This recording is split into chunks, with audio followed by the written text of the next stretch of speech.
How did they cut their nails? Look at your hand. Your nails are growing right now. About 1 millimeter a month, you barely notice. But someone, somewhere, always has to deal with this. Every human, every generation, forever. So here's a question nobody asks. Before scissors, before steel, before shops full of clippers, how did they cut their nails? I'll bet your first guess is wrong. You're picturing a caveman gnawing his fingers.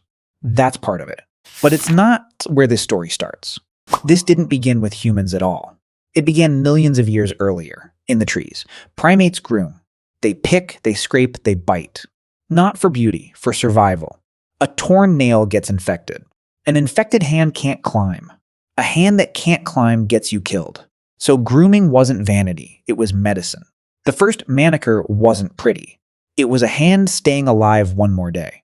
That instinct never left us. Watch a toddler. Watch yourself, late at night. You still pick at your nails without thinking. That's not a habit. That's 2 million years of muscle memory. Now fast forward. Early humans stand up. Hands are free. Hands become tools. But hands with long nails are clumsy. A nail that snags on a spear grip could cost a hunt. A nail that catches while starting a fire could waste the whole afternoon. So evidence suggests our ancestors improvised early. Sharp stone flakes, shell edges, even their own teeth. Nothing fancy, just whatever worked. Anthropologists can't hand us a single first nail-cutting tool. There's no fossil-labeled Exhibit A. But the logic is simple. Survival always finds a tool. And here's the twist. This wasn't hygiene like we think of it.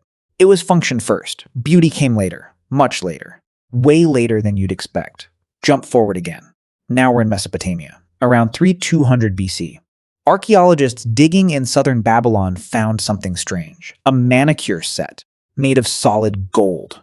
Not stone, not bone, gold. Buried among military equipment. Some researchers propose the nails weren't just trimmed. They were painted black and green before battle. A warrior walking into war with polished nails. Let that sit for a second. The oldest known nail kit on Earth belonged to soldiers, not to nobles relaxing at a banquet, to men about to die. Some accounts suggest the color was meant to look fierce to the enemy. Intimidation, not vanity. Grooming as a weapon. Nobody tells you that part. Keep walking forward. Egypt. Around the same era, give or take centuries. Henna becomes the tool of choice. Cleopatra reportedly dipped her nails in it. A deep red-brown stain, not just fashion, status.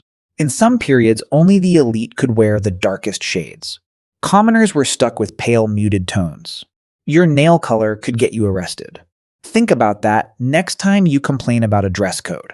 Meanwhile, actual trimming still happened with small metal blades, copper, later bronze. Function and status side by side. Now the story gets stranger. China centuries later.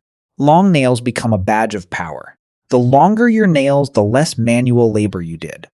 Which meant you were rich enough not to work. So the wealthy protected them with nail guards. Gold, jade, bejeweled metal sleeves fitted over the fingertip. Some nails reportedly grew for years, shielded like tiny trophies. A single broken nail could ruin a fortune's worth of status. Meanwhile, the poor kept their nails short. Because they had to work. Because survival still came first. Same species, same fingers. Two completely different meanings. Here's the pattern interrupt. Ancient texts even legislate this. An old Hebrew text instructs a captive bride to trim her nails before marriage. A Roman poet, writing around 20 BC, describes a shaven man calmly cleaning his nails with a small blade in a barber shop. Two completely different cultures, same tiny act. Written down on purpose thousands of years apart. Nail care wasn't a footnote in history. It was important enough to record. That should surprise you more than it does. Now Rome, public bathhouses. Grooming becomes social. Barbers handled hair, beards, and nails. All in the same visit, bronze tools sharpened often. A trim wasn't private. It was a public performance of status. Then Rome falls. And something unexpected happens. Nail care in Europe goes quiet for centuries. Medieval life had other priorities: plague, war, survival. Nobody's writing odes to cuticles during a famine. Fast forward again, 18th century France. Marie Antoinette. She reportedly used a pumice tool shaped like a small pencil. Carved stone dragged gently across the nail's edge. Manicure sets return. But only for royalty, gold-handled tools, locked away like jewelry. If you weren't wealthy, you used a knife. Or scissors. Or your teeth. Same as it ever was. Then, finally, the moment you'd recognize. An inventor named Valentine Fogarty files a patent. A small lever, a blade.